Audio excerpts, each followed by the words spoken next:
Like a Hellcat.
I wish I could tell you that I want you here with me, but you'll never love me like the way we used to be. Too far from Saturn, lost in the patterns. Where's the stars align so we could be free? Palms are sweaty, knees unsteady. I can't see my head on straight. Heart is heavy, wasn't ready. Don't think I can see your face. Now we're just friends. How long till that ends? It feels like forever away.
You know I never wanted to be gold.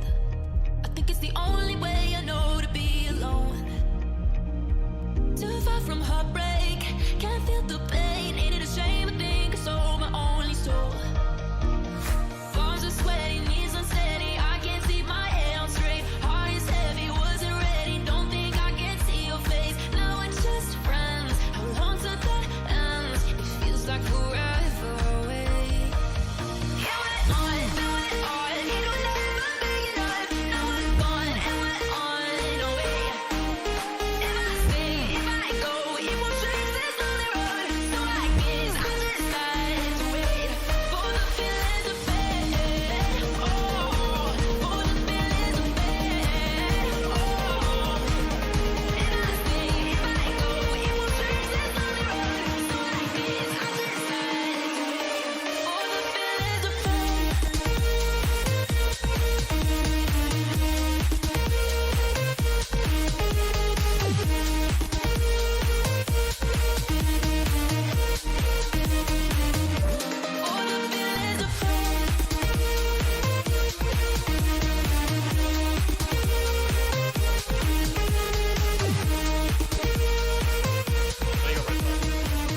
That. Wizard?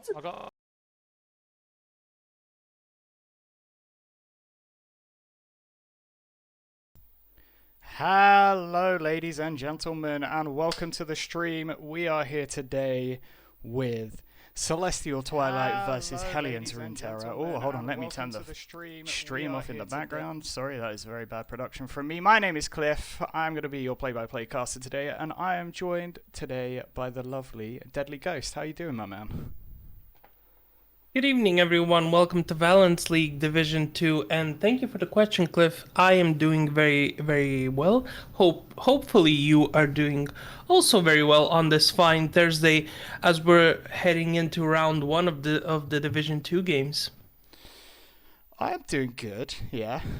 If there's any audio leveling issues, guys, just let me know. I haven't done this in a while. But yeah, no, I'm good. So we're going to go straight into the draft. Oh my god, already, wow. So Hellion, Runeterra, Wukong ban, Celestial Twilight with a Viego ban. I haven't actually looked at these op.ggs, so I'm glad that you're here to carry me today, because I know you have. Well, both junglers seem to have a little bit of overlap in some of their champions that they play, so...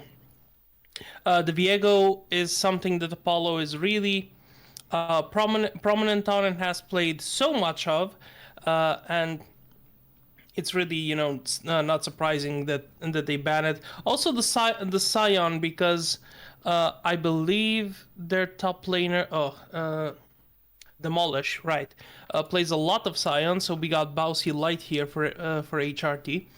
And well, banning out Stevo just seems to be the name of the game for Hellion Runeterra here by trying to ban out his most played jungler, sort of try to limit his impact.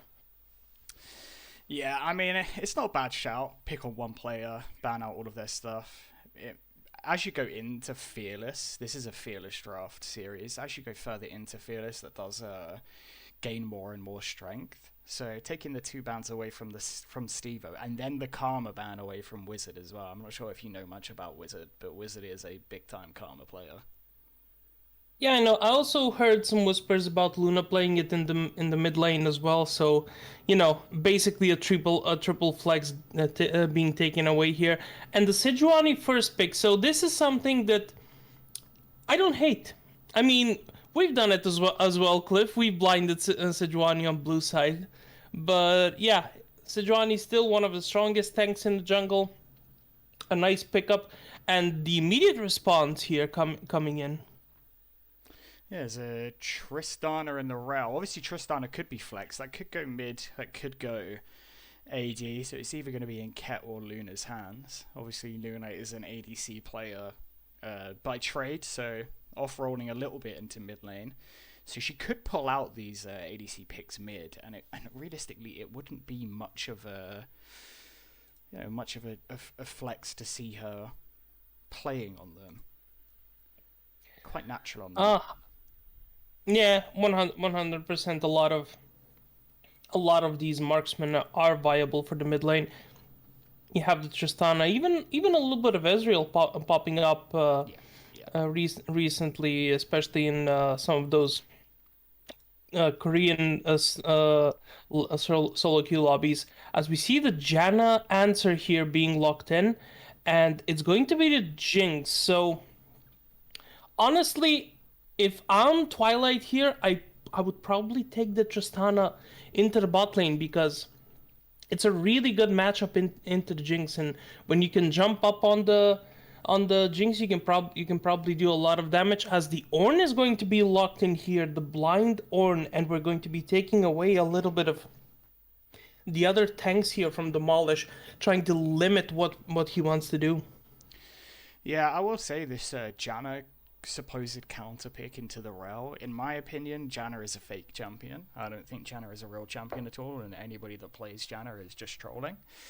I think you have to be really, really good at this champion for it to have any impact. So I'd like to see how the Janna stacks up. I believe it's Benji Boy playing the Janna into Craft's Rel, because it can be a difficult one to play. And is that a Gwen jungle?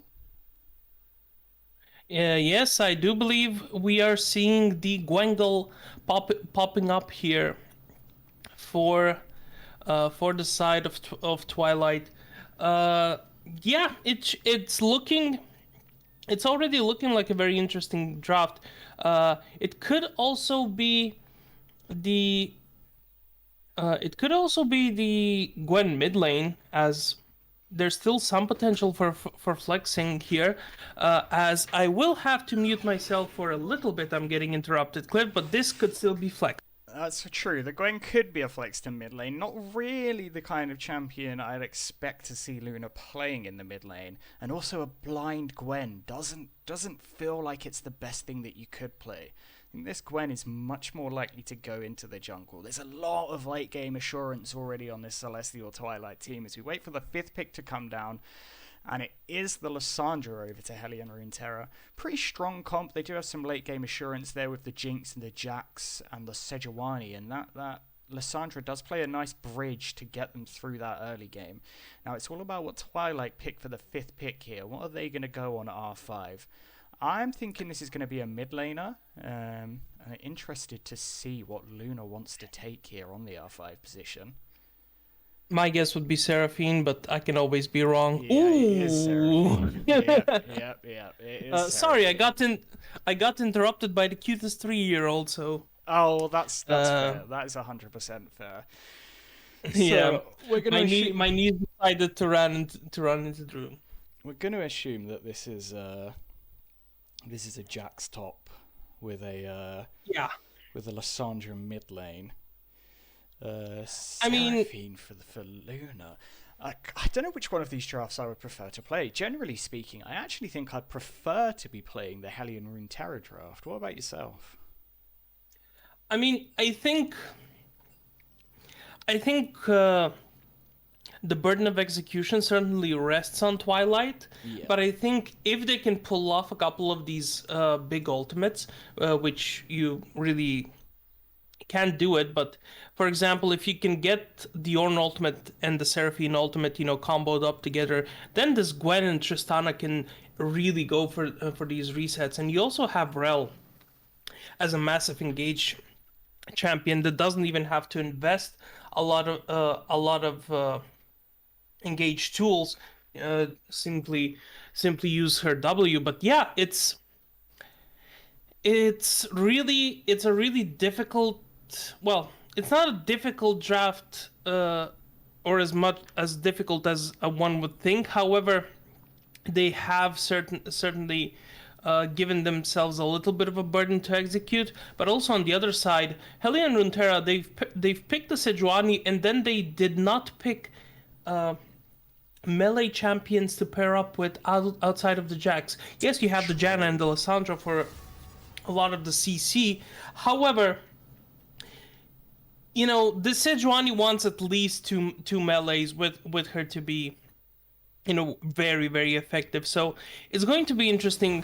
I mean, it's not a bad pick. It's not a bad comp at all. You know, it's kind of like a pick comp. You know, have Sejuani ultimate, the Lissandra ultimate, try to get one reset for Jinx, and then start to get the ball rolling. However, Twilight have a lot of tools to try and deny that. Yeah, I think both comps as well have the benefit of, if they're at the objective first, it's very difficult to come into them. Obviously, you can get some nice flanks off with the Jax, and it probably is a little bit easier for Hellion Runeterra to contest an objective if they're not at it already. But it's going to be, I think this is going to be a lot about who gets to those neutrals first, because obviously we're both VL players. We play in VL a lot. A lot of VL comes around to fighting around these neutral objectives, and yeah. A lot of the time it's whoever gets there first has the advantage, unless there's some big engage tools. And realistically, the big engage tool for Hellion Runeterra is going to be that Sejuani ult. If they can land a good Sejuani ult, they should be alright. But walking in to a choke against Ornn, Seraphine, Rel, that does not sound fun. Yeah, it really does not sound fun, and especially because, I mean, you have the Seraphine ultimate that can basically charm you, and then you can follow it up with, I'm trying not to say, you know, bad word, but a big amount of CC on the other team. You know, it's fine. You can swear here. You're allowed. This isn't the BBC. You can swear here. Yeah. A crap ton of CC. I'll still keep it PG-13. But yeah, you're basically trying to go into a boatload of CC and trying to basically get a reset in, and there are already two beefcakes, one melee champion that can make herself invulnerable to anything outside of her 600 radius. So it's going to be very, very difficult for Hellion Runeterra to get a reset here and start transitioning into those team fight wins. Yeah, I do definitely agree. So, teams have gone through the draft. They're just now finished up drafting on the actual client. Obviously, we are using external tools this year, or this split for VL. So what we're going to do, we're just going to mute up really quick between the two of us. We're going to play a video whilst we have a 3-minute pause before the game starts, and then we are going to be right back when this video finishes. I wish I could tell you that I want you here with me, but you'll never love me like the way we used to be. Too far from Saturn, lost in the patterns. Where's the stars align so we could be free? Palms are sweaty, knees unsteady. I can't see my head on straight. Heart is heavy, wasn't ready. Don't think I can see your face. Now we're just friends. How long till that ends? It feels like forever away.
There.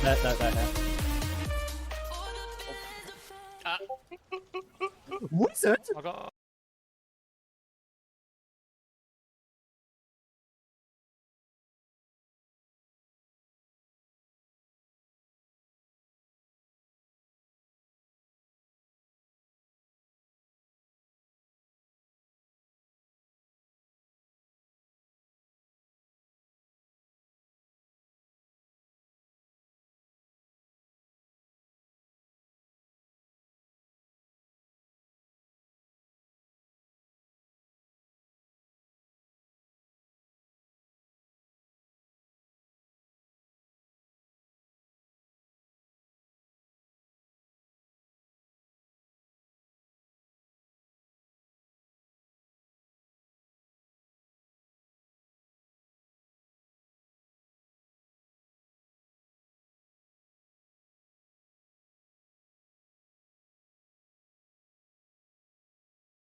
Okay, ladies and gentlemen, we are in the game. Sorry about the little black screen there. We had a little bit of an issue on our side.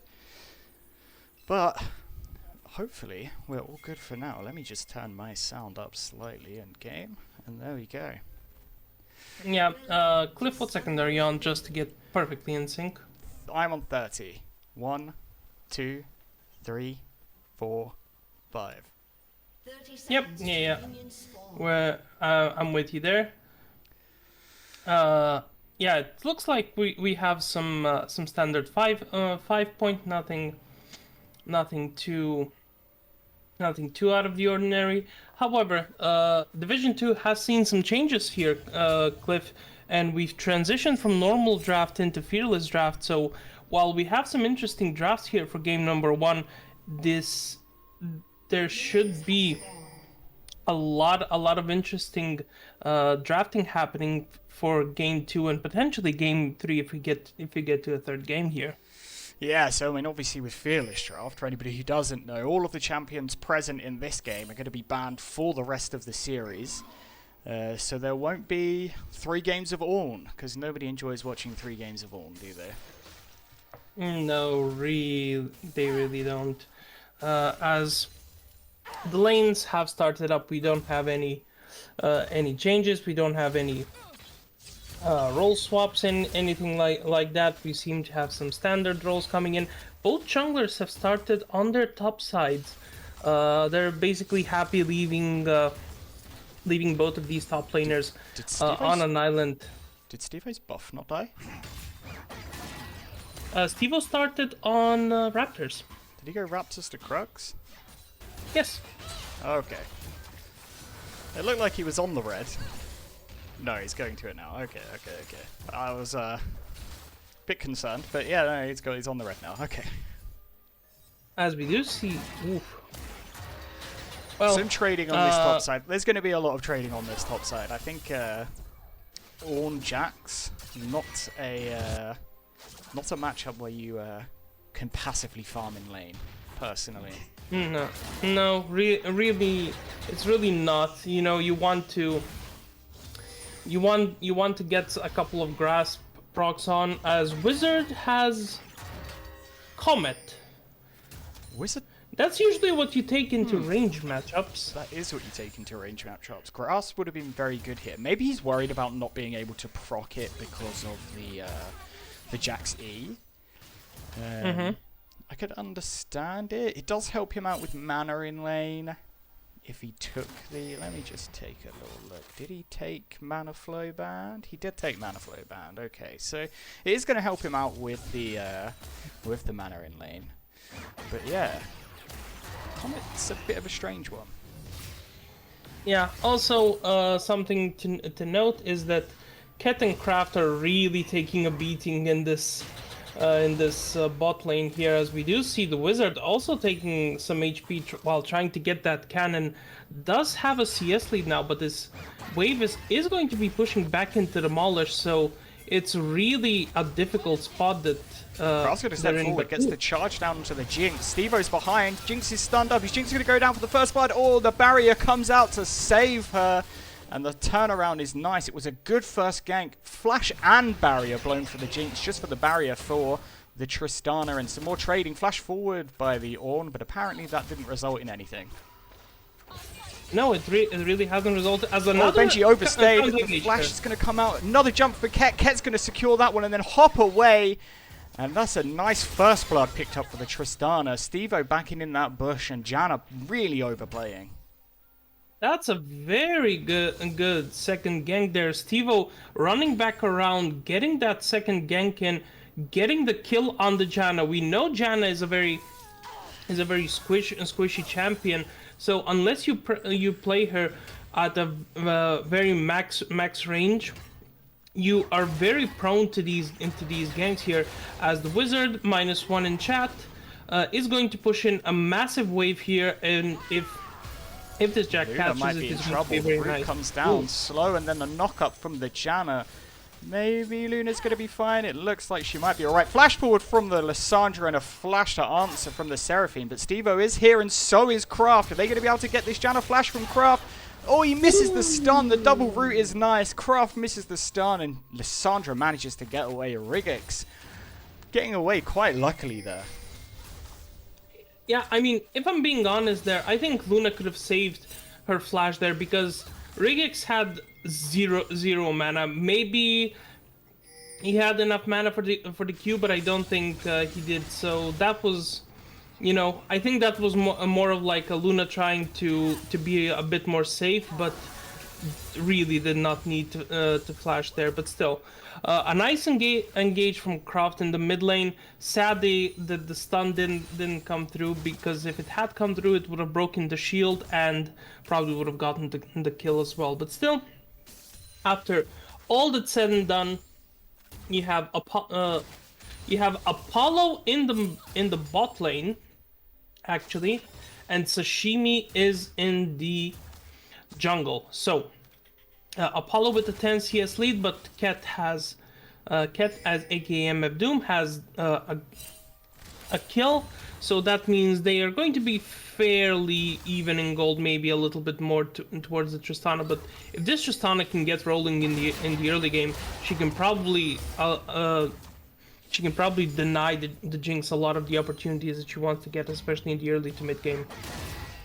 Yeah, a lot of summoners have been blown early in this game. The barriers are about to come back up for both ADCs. The heal's about to come up for Janna, but in one point there, pretty much every summoner was down except for the teleports from the top laners. So this has been an action-packed first 6 minutes, I must say. Now we're getting some good old fashioned trading here, as that's an engage. Jump forward and the heal comes out from Janna. Worthwhile trade for Twilight. They don't expend a lot. The tornado was really good onto the rail. Shishimi is going to be caught here on this Drake. Can Steve-O do anything to contest it? Sejuani is still only level 5. It goes down to Luna.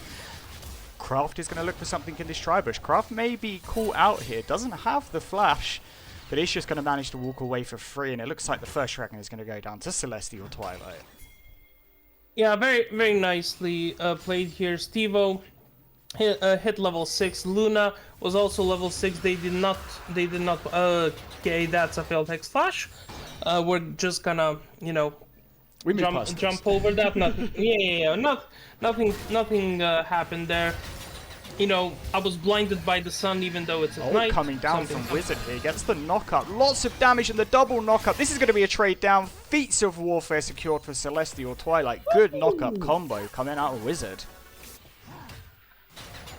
Cliff, I'm a little bit confused, because usually the Jax is the one to bully the Ornn, not the Ornn bullying the Jax, because Wizard has double the CS of Demolish. He has a turret plate coming in, and he's also About two levels up, as we see a gank from the Sejuani here. You see the gank come in. There's the Sejuani ult. The stun's going to follow up from the Jax. Wizard may be in trouble here. Under the tower, the kill goes over to Sashimi. Is Stevo going to manage to trade anything back here? I don't think so. He may be a bit too far forward on his own. It's a lot of damage traded down onto this Jax. There goes the snip. Stevo picks up the Jax and it trades it 1 for 1 in the end. Kill over to the... Both junglers picking up a kill there. Probably a trade that you want to take for Twilight. Trading 1 kill onto Gwen for 1 kill onto Sejuani. Yeah, 100% here. If you can get this Gwen as early as possible to her 1 item spike. And Stevo looks to be going for the Lich Bane as opposed to something that we see more normally, like the Nashor's too. So... Lich Bane being an expensive item now, you really need to get at least a couple of kills or some camp steals to get there. But ooh, Stevo is going in, steals the grub. Good smite still. They're gonna look to contest this, and I think HRT are making the right decision. They're just gonna back away and give these grubbies over. Stevo with the nice still on the first one though. Yeah, they're gonna cut their losses and take away as we're slowly transitioning out of this early game with a 2,000 goal lead here, 4-1 in kills. And I mean, look, 10 minutes in, 2,000 gold lead, a Drake fleet, and all 3 grubs. This is looking like a really good game for Twilight, a really good showing in the opening stages. So I'm really hoping they can transition really nicely into this mid game and try to get some good plays going into the mid game. Look at this XP lead in the top lane, by the way. Demolished lost a lot of minions dying topside. The wave was pushed in when he died the second time, and it's nearly like a level and a half to Wizard at this point. Yeah, I mean, this is something that Wizard really created for himself with that creative backing and the clever use of TP. So, oh my god, he's now like bullying him under the turret. He's gonna pop the ult, flashes away, gets the knock up, and Wizard's gonna solo kill Demolish for a second time. That is not what you expect to see in this matchup. My god, this is... Yeah, I mean, this top lane is looking almost done and dusted. You know, I'm really hoping that HRT have some other avenues on the map that they can play for, because this Jax has been bullied out of existence. He is not going to be relevant unless this game goes to 40 minutes. Yeah, and if the game goes to 40 minutes, Ornn's just going to make his own team stronger, so it gets even more difficult once the ornaments start coming through. Oh my god. Look at the gold lead topside. Jax sitting with just under 3k, and Wizard's on 4,500 gold. Root comes through onto Luna. She's going to get the shield off. She might be in trouble. Nice slow. There comes the ultimate for Lissandra. Lots of damage trading down. Gets the charm onto Janna. Stevo is here. He's going to manage to chase this Janna down, but I don't think he's going to manage to get off a lot. Big snip onto Lissandra, and there comes the Janna ult just to disengage and save the Lissandra. It was a good trade. Mid laners saved by their own teammates. Yeah, a very good counter gank by Stevo there. And also, when you take a look at what was used, you know, Luna used flash ult, but the Lissandra just came back mid. So R1GX just came back mid lane with the TP, used flash ultimate, and the Janna had to use flash ult and the sums, as that's a dive coming in. Get dove here. Craft goes a bit too early, takes a lot of damage from this tower, and they're gonna have to back off now, I think. Yeah, a bit too early on the dive. The wave wasn't there ready for it. I think they felt like they had to pull the trigger before the Janna arrived, but maybe rushing the setup a little bit. Yeah, also Craft, this is the second time that Craft has missed the follow-up Q from the W, so I think once that missed, they probably knew that the dive wasn't happening since the Janna was coming back in. Oh, that's a nice... The Ornhorn flash from Demolish. Wizard is under this tower. He's going to take a lot of damage. Snip from Stevo on the bot side as well, as the camera's cutting around like crazy. Demolish does well to survive, and it looks like Twilight are giving off the dragon here. Stevo has to dash away. Craft's going to look for the re-engage, misses the W onto Shishimi. And I don't think a lot more is going to come. He does get the stun down. Jump forward from Tristana. They're trading a lot. There comes down the root from Luna. Kraft gets the flip back. Snip, snip. Not close enough. They do chase this Sejuani out. Lissandra is on the backside. Wizard still going for this dive. Is he going to get it? He does get it, but he trades a big shutdown over to Jax. Jax is going to lose some minions, and it does look like Celestial Twilight are going to pick up this dragon on the bot side. Yeah, I mean, after Sashimi got taken down to 20% HP, you can't really do anything there. You can maybe try and go for a suicide steal, but you know that would be a suicide steal. But yeah, very good trade. Wizard, I think, because the shutdown already went over, it's not as egregious as it could have been. Yeah. And it's still, you know, it was still about 2 waves of minions being lost to the turret there, and as the engage.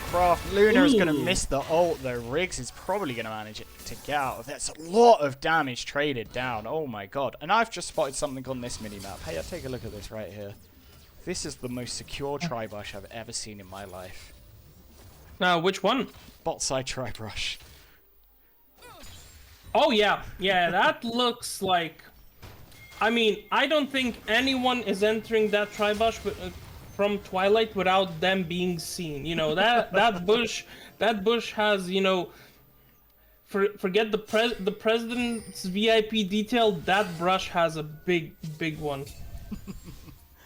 This game is really starting to open up now. Well, it looks like we're going to start contesting for this Herald. Who do you have in this Herald fight? Luna is basing on an odd timer, so they might have to give this up because Luna's reset is coming very late. Yeah, it doesn't look like HRT have started it yet. So even though they had first move and first position on there, I think Twilight got a little bit of a freebie there by being allowed to position. But I still think Hellion and Runeterra are going to take it because... Going to get charged down. The root comes through. He's going to get chain CC'd and just donate a kill over to this Lissandra. It is a 4v5 situation to begin with, and Kraft is positioning way too far forward. Looks like this Herald is going to go down to HRT.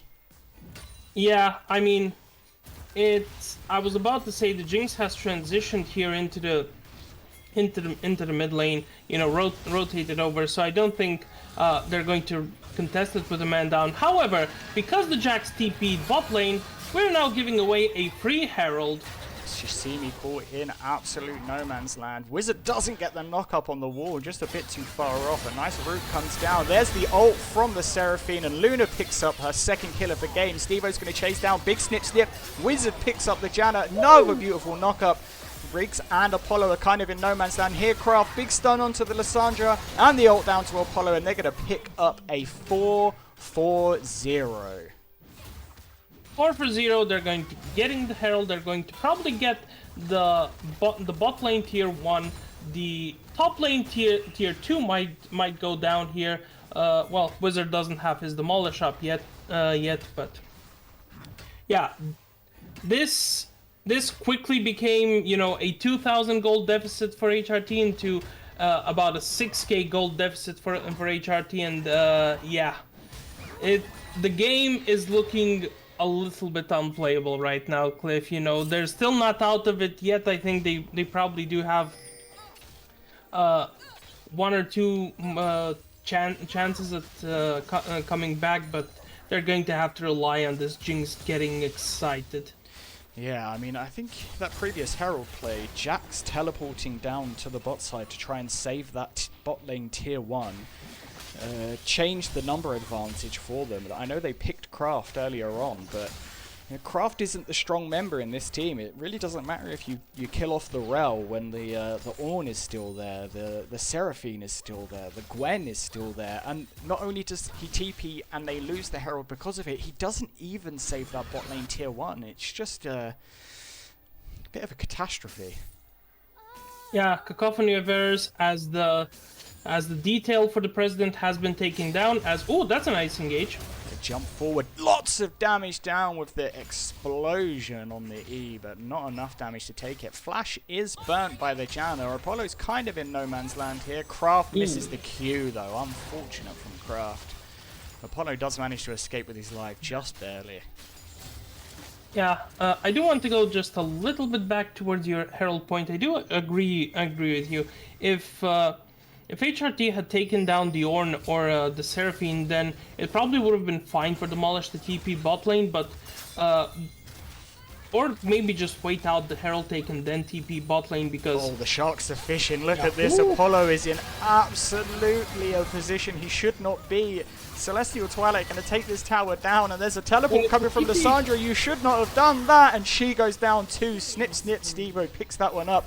Now Twilight are going to push onto this tier 2, and there's not a lot that's going to happen. How can they stop this? They still have the Herald as well. I mean, it's a Tristana, a Fedorn with Demolish here. This is basically the demolition derby of HRT's turrets here, Cliff. And it's gone from bad to, you know, at first it was like, okay, we gave up a few kills and the early game gold lead. That's fine, you know, we can still recover from that. And then that awful fight happened in the bot lane and the top lane kills for Wizard.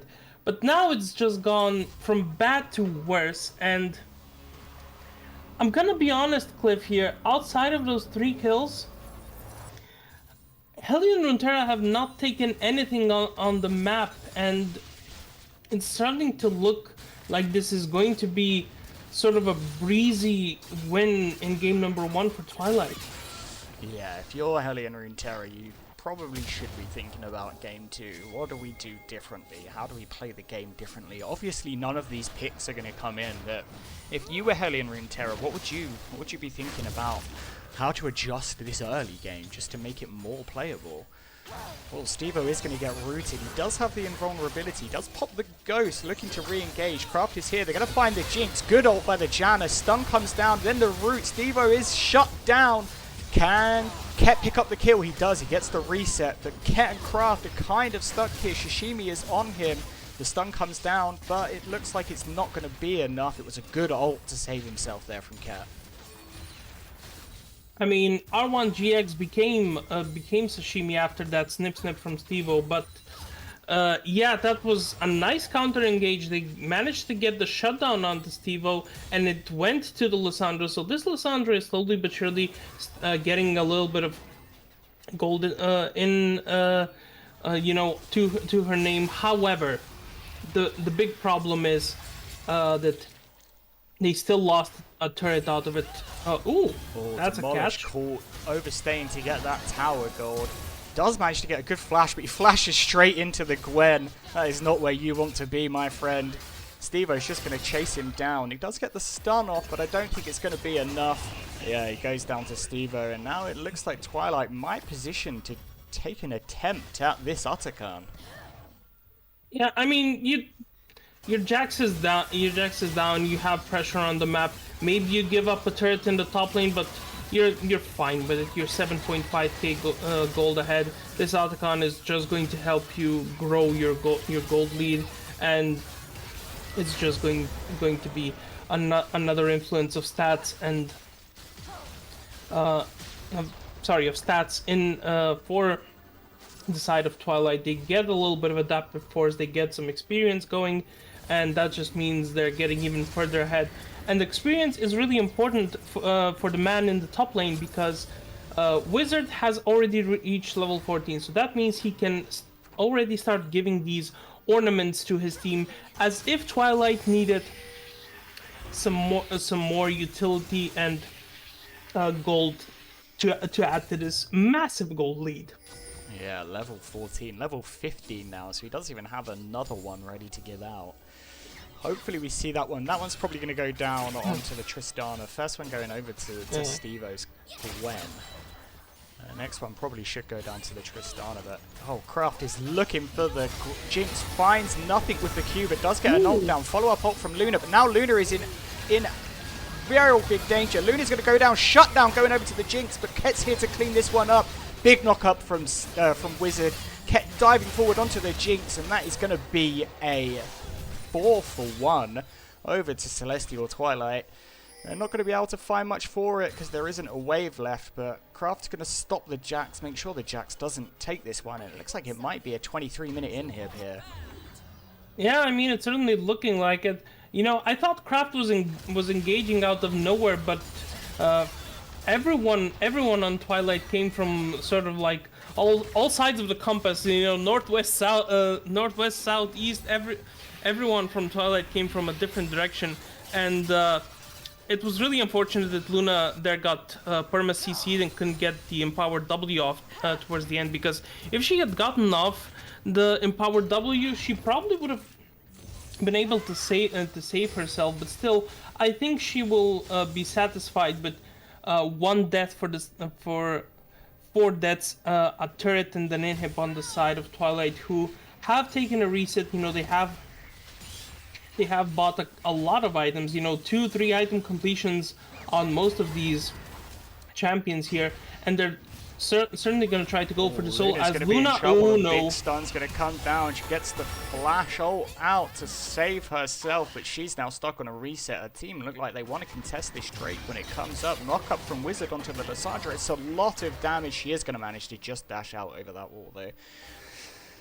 I mean, Luna has TP, so it's not too difficult. Yeah, and I think so. It's Luna getting picked in that last fight. When you look at Luna's items, Luna is going for that supportive Seraphine solo lane build. She's got a Moonstone, probably going Redemption next. So, I mean, you're essentially killing a support at that point. It's a support with Malignance. Yeah, it's sort of like trying to go after a Morgana or a Karma. You know, you really. Stevo goes in, gets right onto the backline, and it's a lot of damage coming down. Snip almost destroys them. Shishimi has been left for dead for his team. And Celestial Twilight look like they're going to transition this one into a Baron power play. I mean, they really switched it up from the you know, sort of tame early game. You know, 10 minutes came on the clock, and Twilight really said time to up the tempo on this one. And yeah, they certainly have. You know, they did give a couple of kills here and there, but you know, 2 turrets are all that HRT have managed to get, and the rest has been all Twilight. You know, they have the Hex Soul now, so that means some additional damage and slows coming their way. Plus the Baron. I mean, this Baron should just be able to push them towards the end of the game. Yeah, this does look like a push and end kind of angle here. It's a 10k gold difference. 26 minutes into this game. The Ornn is online. The ornaments are coming out. The Gwen is really online. 10 stacks on the Magi, so it is now currently very gold efficient. Or actually gold efficient. I believe it's 10 stacks to be gold efficient.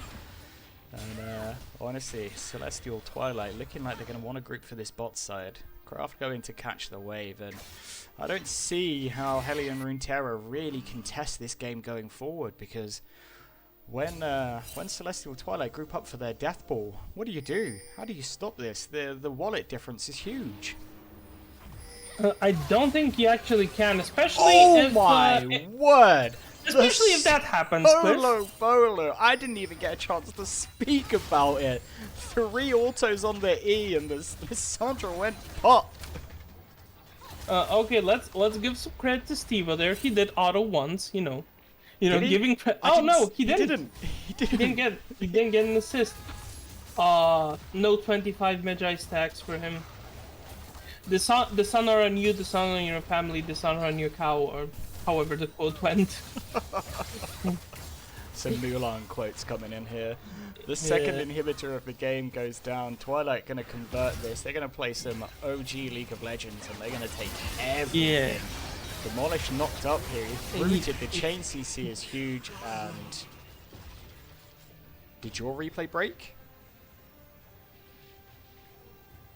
Because my replay did.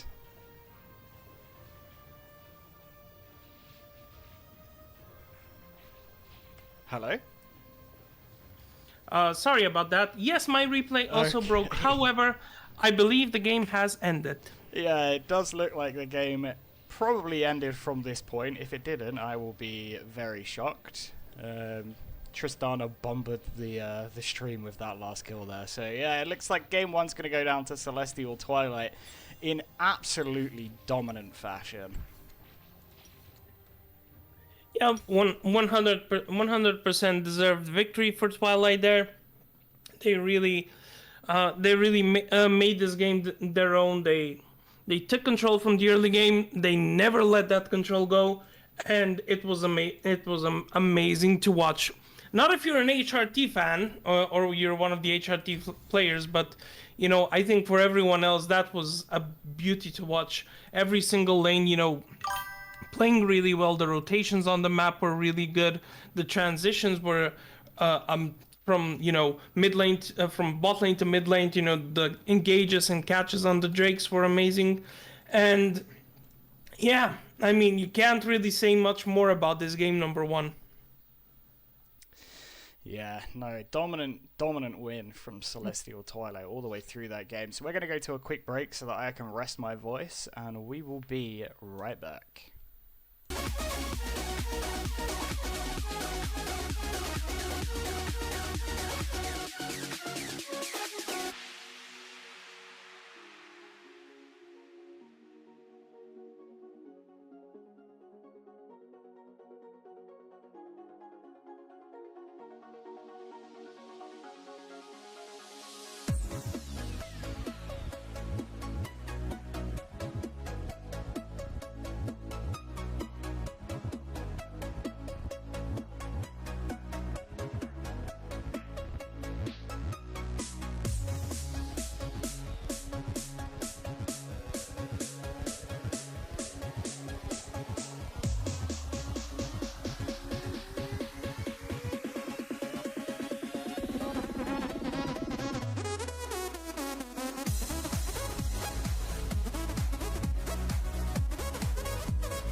Like a Hellcat.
me to get a chance with a girl like her. And I won't waste that chance. Waste that chance. Waste that chance. Waste that chance. Waste that chance. Waste that. Hello, ladies and gentlemen. We are back and in draft for game 2. My name is Cliff. I'm still here with the lovely Deadly Ghost. That was a good first game. Yeah, a very interesting one. We saw a lot of good plays happening here from Twilight. Hellion Runeterra definitely tried to get some plays in. They got a couple of catches, but I think it was Twilight's game through and through. So we're going into game number 2 here.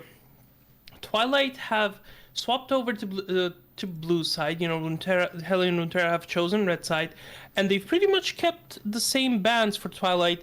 And whereas Runeterra have decided to leave out the karma for the Gnar, and also the Lilia ban has swapped over to the Mel ban that happened in the second round of rotation, second round of bans, and we see the Karma first pick here. Yeah, the signature wizard Karma pick. This could go mid, it could go support, but this is a signature pick of wizard in the top lane. So they have left it open. Now Celestial Twilight, they're kind of copying us here with the first pick Karma. I mean, we debuted it first on Monday over on the Madman stream here. But this Karma first pick can go so many places. It's such a strong flex, answered by the Kaiser and the Volibear. Now, I literally played Karma into Volibear, and that is not a fun matchup for Volibear.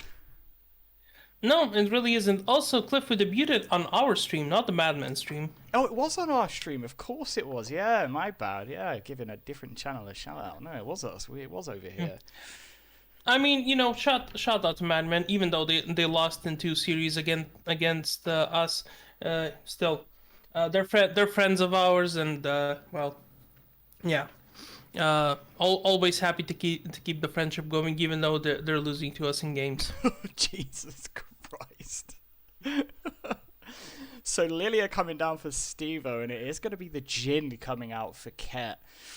The Jhin is a very strong champion. I'm not too sure about Lilia in terms of strength right now. Did the item changes benefit Lilia? I felt like Liandry's received quite a big nerf. I mean, I think this is basically an answer to the Volibear. It's a really good. It's a really good answer simply because of Lilia being a speedy deer can basically counter everything that Volibear wants to do. Because if Volibear catches you on any other champion, you probably won't be getting away from him. However, because Lilia has the slow on D, the W for the mini dash, and plus the Q giving her a lot of movement speed, you really don't want to be in Lilia's face as this Volibear without some assistance. And now, if this Karma is going in the bot lane, this Braum Kai'Sa are not going to have a very good time, as we're speedrunning through these bans. Yes. Cassante Gragas on one side, Galio being banned there for Twilight, and they have the one last ban to go for. Will it be something like a mid lane ban here? Will it be something for the top lane? It's going to be the LeBlanc. Okay. So now I'm thinking more and more that this might just be a Karma mid lane for Luna, and that Wizard is trying to see what the fourth pick is to call out whether this Karma will definitively go mid lane or will he take it into the top lane. Yeah, I mean, they have still hidden the flex. Karma, jungle, AD picked on the side of Twilight, so the flex is still fully open. That Karma can still go into 3 places. The Malphite locked in the top lane. Oh, I'd love to take Karma into Malphite personally. I'm not sure how Wizard feels about it, but I would love that matchup. At 6, it's a little bit scary because he can one-tap you, but you should put yourself in a decent enough position where, it's not that scary. Yeah, I'm actually wondering if this is maybe a Malphite mid lane here, but it really should.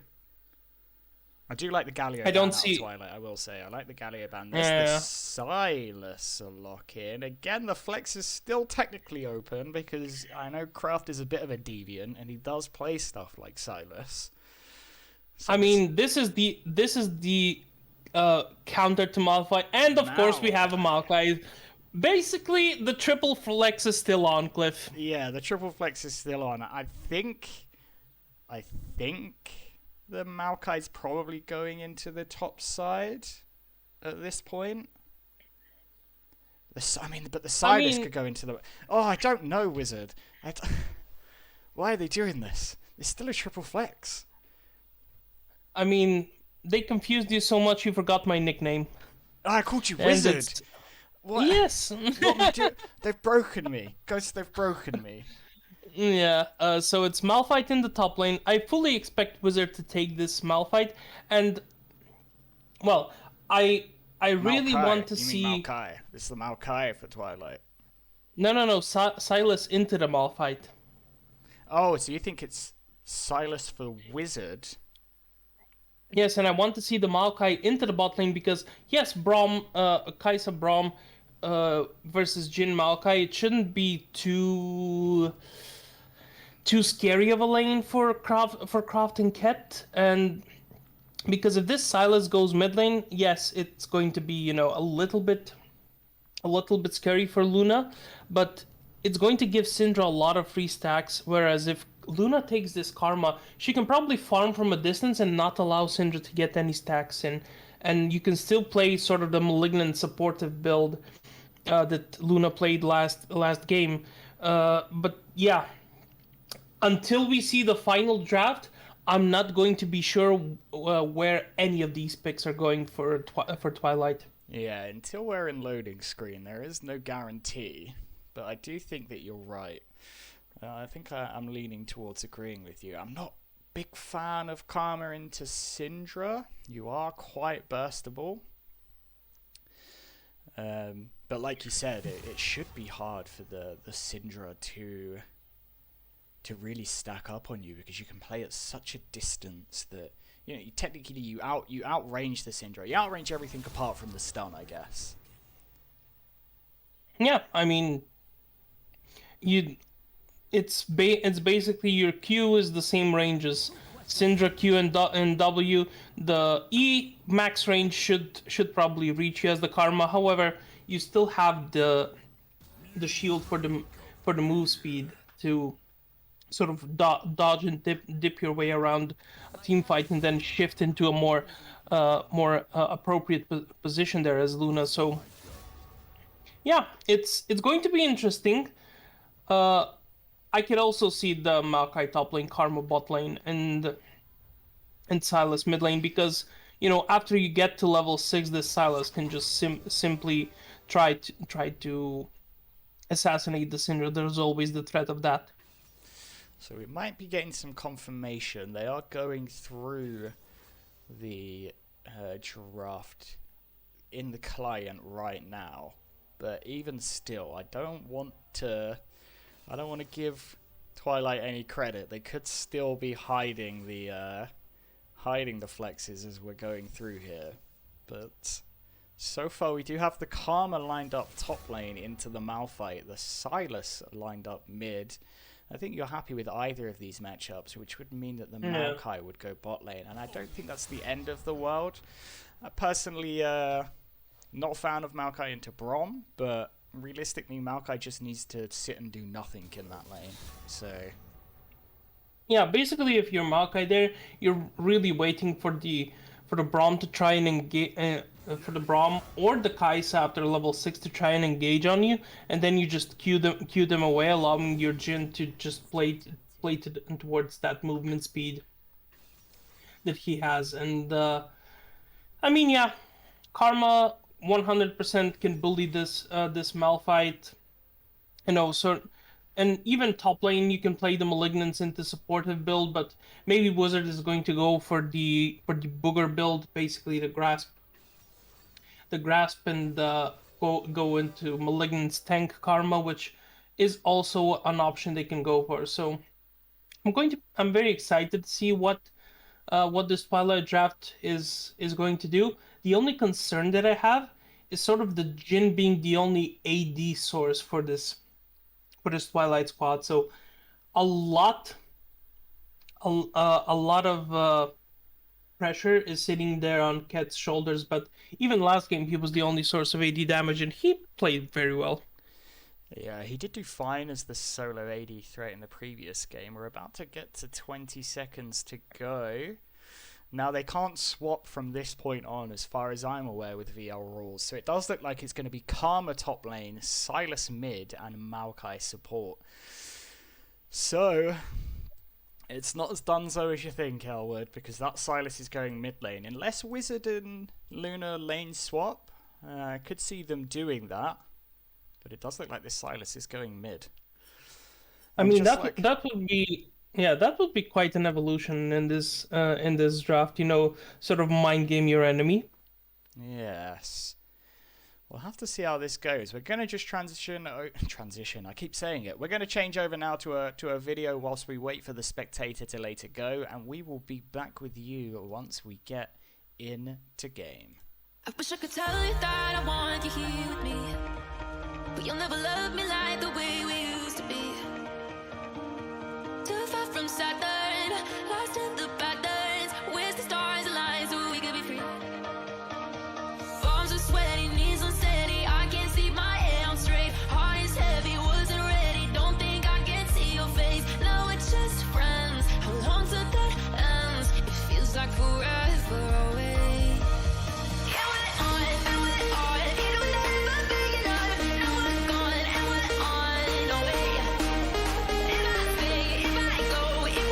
This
There.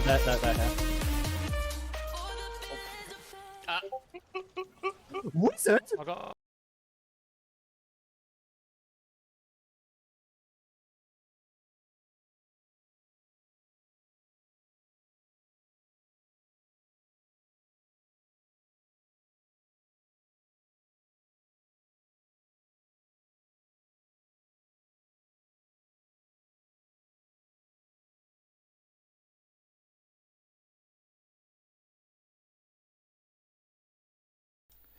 And we are back with Game 2 between Celestial Twilight and Hellion Runeterra.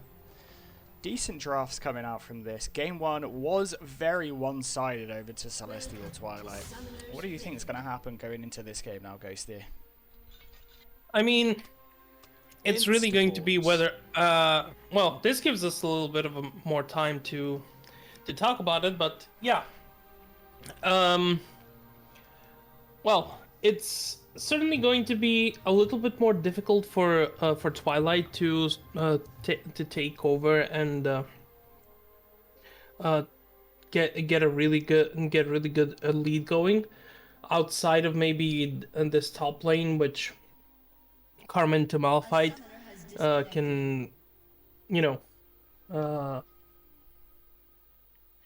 can really be a detriment here. But yeah, it's looking like this early game is going to be a lot more even, and even I would say a little bit advantageous for HRT, especially towards that mid to bot side.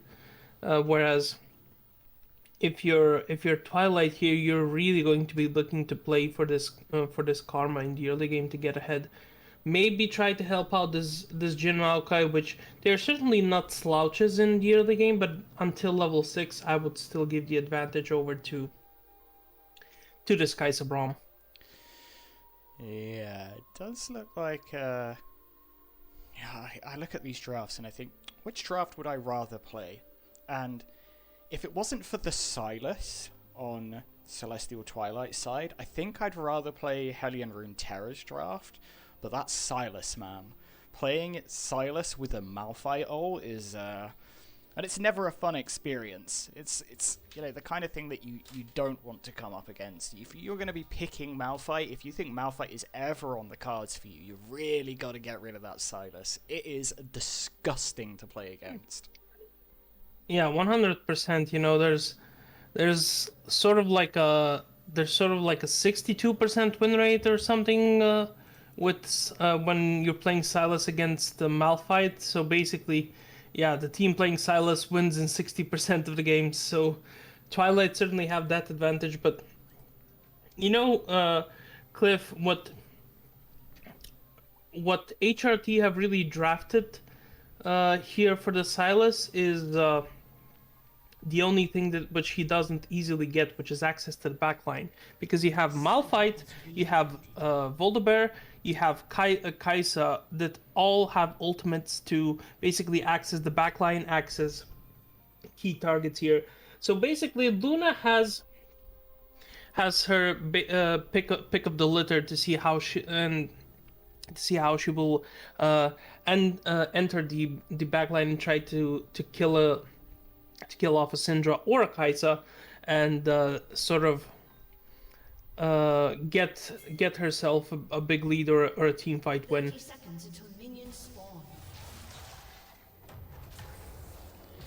How does the Kai'Sa ult work with Silas? Because Kai'Sa has to have her passive applied onto an opponent, right? To be able to dash to them. I think it's sort of a has the replay broken for you too, It's Cliff? the pause after the pause. Okay, now Small it's indie going company. Again. Yeah. I believe what it is for Silas is you need to have CC applied to a champion to be able to Kai'Sa ult to them. No matter what, we fight Okay, so I guess it shouldn't be too much of an issue as long as the Maokai ult hits onto not even a good target, Yeah. but a target that's near a target you want to be engaging on. So not the end of the world, Or- but obviously the Malphite and the Volibear ults are going to be a lot more consistent. And the Volibear ult lets you turn a tower off as well, so the dives from the side should be nice. As Kraft is going to get the first bit of damage in this bot lane, as Ket getting a little bit poked out here, you know. Not something that you can say about the Jhin, but somehow it happened here. But Looks still, like it's this going to is be a- an this is early an level engage. 2 gank on the Wow. bot line. Flash forward, stun down onto Ket, but it's not going to be enough. The flash is blown by both the Volibear and the Jhin. A lot of damage traded down onto this bot lane of Celestial Twilight. Luna tries to trade back a bit on the mid lane, but not as successful. And that's a Raptor start for Volibear into a bot lane gank. That is disgusting.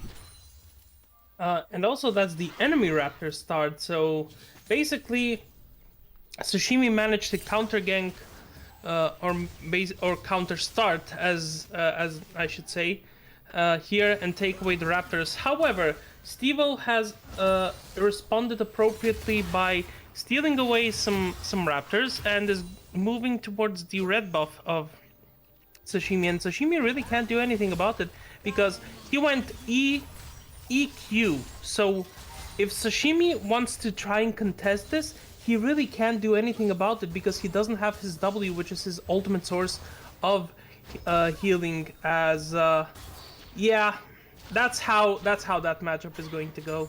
Yeah, he can't contest his top side. Luna does get stunned. It's a lot of damage traded down, but you're right, he cannot contest into his own top side. There's just so much pressure coming out from this Karma. And Luna can just hover on that side of the map. She might be about to get ganked here. Luna is going to get dash forward onto Riggs. Nice trade. The camera goes wickedy for a bit there. It's a nice double stun. First blood goes over to Hellion Runeterra as the director cam tries to give us all a seizure. Yeah, a little bit of a difference as the ball from the Lily is coming in. Ooh, it's going to hit the crab. It was going towards the bot lane, but the crab saved their Benji. Jump forward. Ket is stunned. Barriers have to be popped here. Lots of damage traded down to this Jhin. The summoner spells both gone now on this Jhin. It's a very easy gank looking like on this bot side as Volibear is hovering down here. Yeah, that Volber went for the crab. However, Sashimi wasted a lot of time there going towards his top lane camps, and he realized that they were gone. Stevo is pathing towards this bot side, but he hasn't gone towards this bot lane, and I think you really should be doing that here, Stevo, because you want to protect this bot lane as this dive can certainly come in. Ooh. Bit of a poorly timed dive. He goes to the attempt for it as the cannon wave arrives. He could have been looking at that one on the map to know that it wasn't going to pay off, but he still does jump in, take a lot of free damage from the minion wave and from Kraft and Ket. Could have gone very poorly there for Celestial Twilight, just a little bit mistimed by Sashimi. Yeah, as Wizard in this top lane is having a hoot and a half. Yeah, this is basically what happens in this matchup up until you get level 5. After you hit level 5, you get a couple of... Okay, I thought he was going to go for Wizard's fine. Wizard is fine. Luna here. Luna flash forward, very forces nice the flash. flash. There, he forces the flash from the Syndra. Wizard's kind of caught up by the minions here. He's not going to be able to get this, and here comes Sashimi. Is Sashimi going to be able to get this gank down, or is Wizard going to be able to walk out scot-free? He has flash. Close. He does have to blow the flash there, we see on the minimap, but the direct camera did not want to show us. No. As Pause Benji Boy to Electric Boogaloo. Oh, I mean, something Fnatic boss had something. Cliff, there's two really big things that are concerning to me. Well, he's back, but yeah, two really big things that are concerning. This Karma is getting really ahead, and also we didn't see a tier buy from Wizard here, which is a little bit weird, but also Pulls after the pulls again. Mm-hmm. Wizard's giving up a big wave to try and kill this Malphite, and I don't think he's gonna get it. Well, Steve-O is coming as well. But yeah, that's my other point. Steve-O has 44 CS, whereas Sashimi has 20 CS. Third pause. We're not even 6 minutes into the game, guys. This feels like our finals last split, Cliff. It does.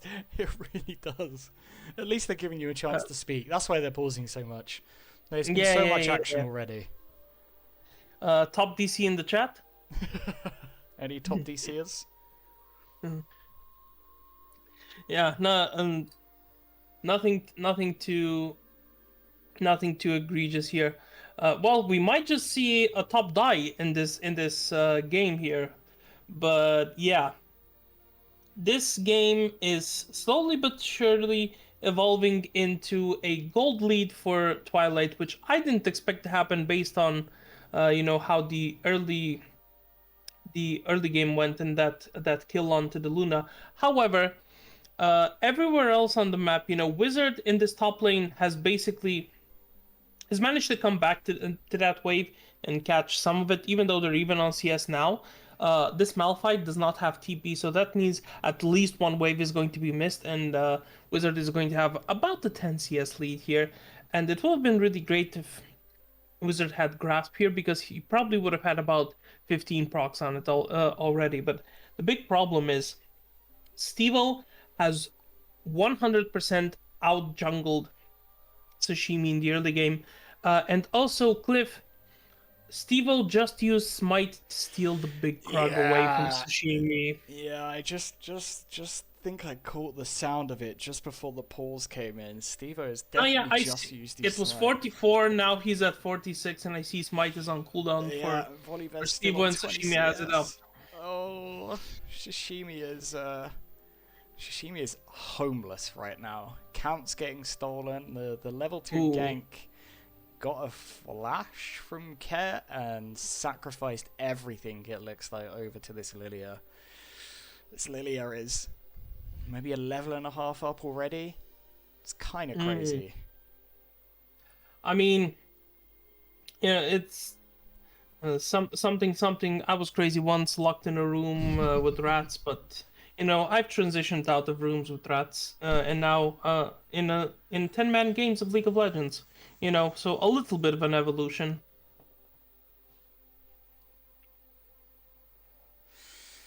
Yeah, it's 26 CS in the jungle is a lot. How much is that in gold, in terms of gold? Well, it's not going to be a lot because of the kill, but yeah, if we took the kill away, it's what, like 600-700 gold easily. Yeah, let's take away 300. Yeah, it would be 600 gold. I was doing some rough math in my head, but yeah. Yeah, 600 gold. That's a lot. That's a lot by 6 minutes. Yeah, I mean you can see it in their jungle items. That's 9 camps there. Yeah, 9 camp difference. Having the big Kruggy stolen away does manage to clean up the rest of the camp for himself by the looks of it, but he's after pause, of course. very down on small XP. indie company, something. He's very down on XP, and Wizard as well. If he freezes this top lane, Malphite's gonna start to suffer too. Yeah, I mean, just looking at it, yeah, a lot of this cannon wave is coming in. Wizard is really playing this well. Yeah, he lost 1 minion to secure the freeze, so that's some really smart play here. And this bot lane is even in CS. However, that wave, well, it was pushing towards Craft and Ket, but yeah, they've now managed to push it in, and they still have a CS lead despite being ganked twice. There's gonna be a gank hit. Nice sidestep from Ket to just move around that stun. And Luna's going to push a mid-wave in. It's not a lot going to be able to secure from Hellion Runeterra. It does look like they're going to manage to secure the Drake out of that, though.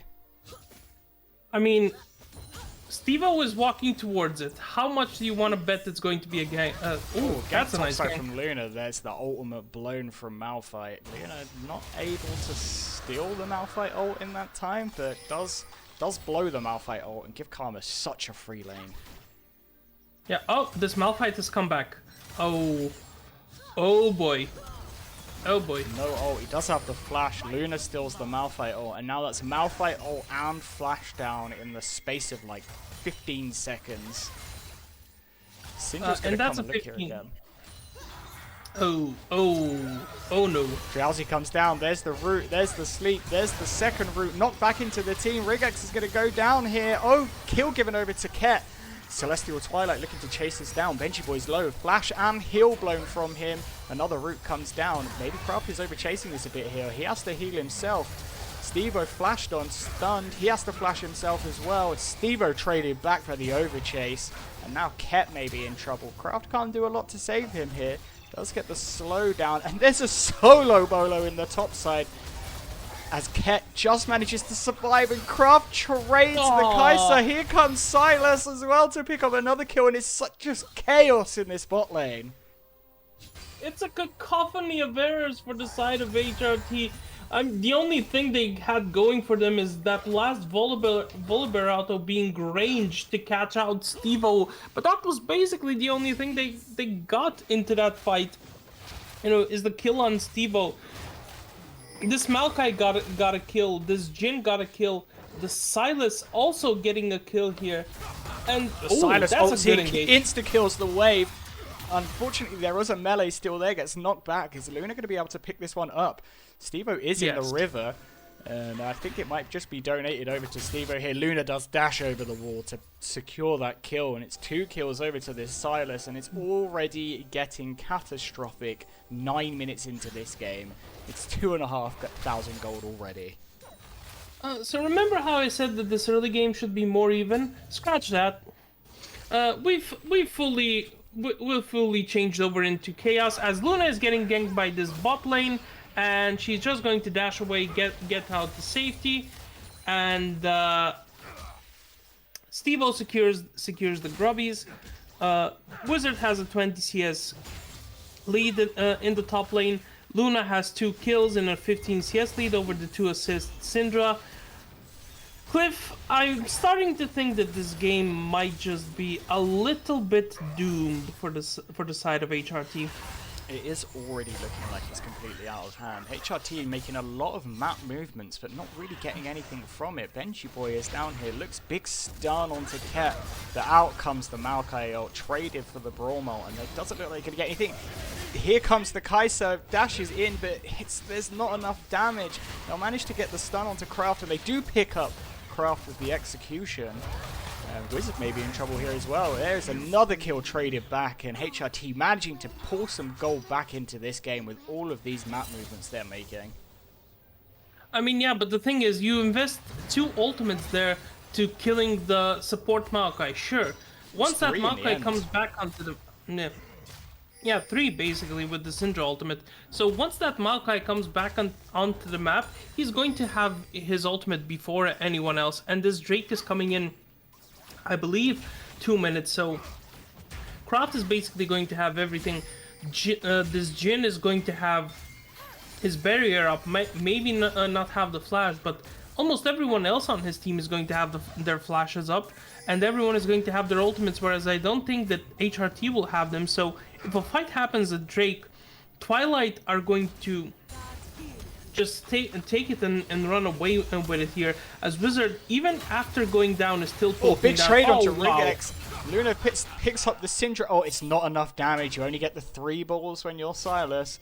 Luna may be in a bit of trouble. Dashes back into the middle of the wave to trade onto this Braum. It's a lot of damage coming down. The shield does do some work to keep him alive, though.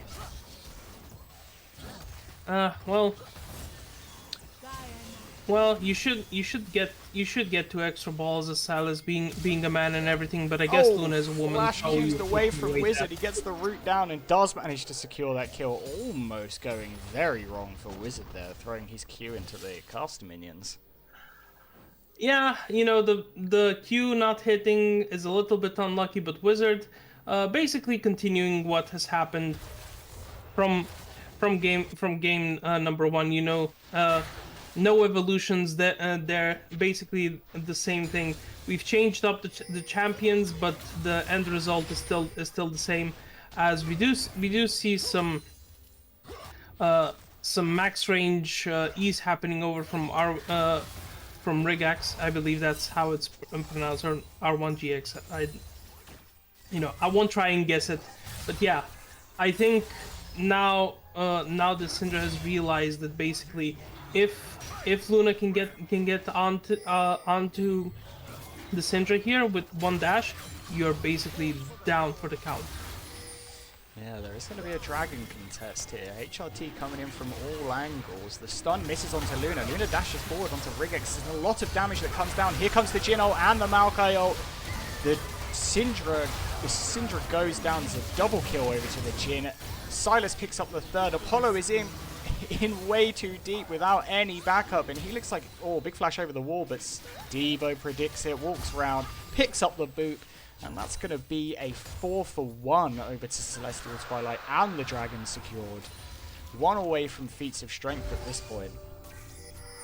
I mean, yeah, you do take Drake there, but you lose 4 people. You take the kill onto the Jhin, the shutdown, but you lose 4 people for it. And Apollo basically had to invest everything, ult flash barrier, just to try and get this Jhin. You still lost the Drake, you still gave over 4 kills, and it's a 4,000 gold lead 13 minutes in. This Silas and Jhin have 3 kills apiece. This Karma has basically made your Malphite irrelevant.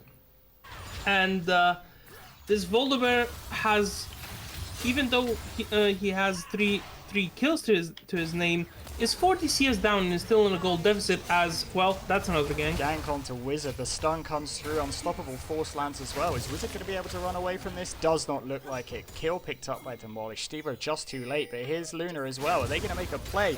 Dash forward route. Volibear rolled down.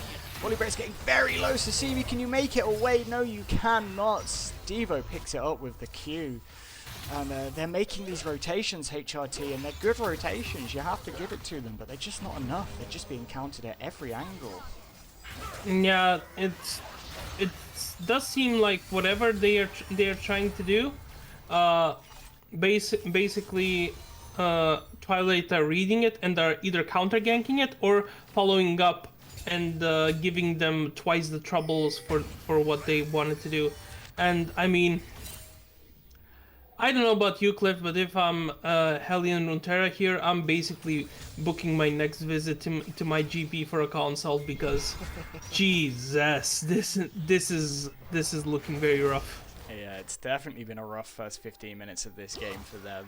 They've made a lot more active plays than they did in the last game, but it's just not working out. Celestial Twilight just seem to have their number, and Has it broken for you? the replay is broken for me. Oh, okay, we're back. Okay. That was a weird one. I guess we didn't get the last pause after the pause, and it just waited like 7 minutes to give it to us now. Luna is being dashed forward. Flash from the Brawl, but he's gone very far forward here. Does get the knock up onto Luna. There's a stun to follow up, but Benchy Boy, you are way too far forward, my friend. Booped on by Stevo. Stevo gets a big Q, and he's going to be traded down here. Nice shutdown onto Stevo, but Kraft arrives with the Maokai ult. Manages to root a bunch of them up. They're going to trade 2 kills here. Wizard's going to go down because here is Demolish as well, and it's Luna and Kraft versus Susimi and Demolish. Can Luna do enough here? Does manage to pick up the Volibear for a triple kill. And now it's the support versus the top laner, whilst Ket is just free pushing this bot lane. All 5 members of HRT involved in this. Oh, the ult comes through from Malphite, trying to trade back, but here comes Ket. Gets the root to save Kraft. Kraft in the minion wave, flashed on by Malphite. Everybody shows up in the end. It's a 4-for-4 with all things said and done, but I do believe Ket managed to pick up that bot lane tower whilst all of this was going on. So basically what happened there, 4v5, 4-for-4, and if Kraft wasn't so greedy, it would have been a 4-for-3. But what's done is done, and yeah, first brick for Twilight has come into the top lane. You know, Cat still secured another turret. Equal trading kills.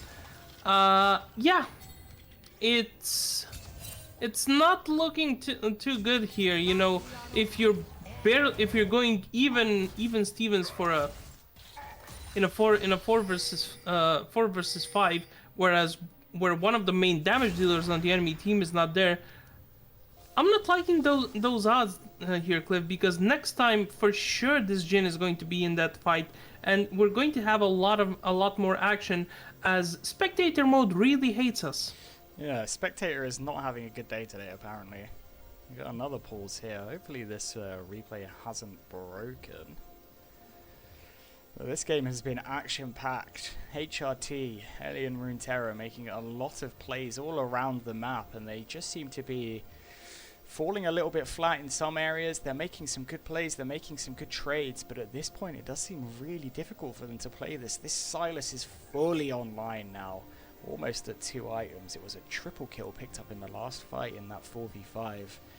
And we just hope that this replay does carry on, because if it doesn't, I'm going to be a little bit sad, because I've really been enjoying this game. Yeah, 100%. I've been enjoying. We've had a lot more of a bloody game in game number 2 here, but the problem is, whenever Twilight would get a winning fight, they're able to push their lead quite a bit. They're able to shift into something else. You know, transform a kill lead and the man advantage on the map into something else. You know, a neutral objective, a grub take, a turret take. And we haven't seen that happen here from HRT. You know, they would get a kill somewhere, and they wouldn't develop it into something else. They wouldn't try to maybe grow the advantage that they're getting. And it's been Twilight reading their attempts at plays and countering them every single time. So it's really been the Twilight show almost all game long. Yes, they did give up a couple of shutdowns, and yes, they've given up kills, but it's almost always even outside of a few ganks, or still an advantageous fight for Twilight. Okay, it looks like this replay is well and truly broken right now. We're just going to drop back to the draft, and I'm going to see if I can fix this some way. What I'm going to do is just leave the replay and try and re-spectate the game through the client. Bear with me.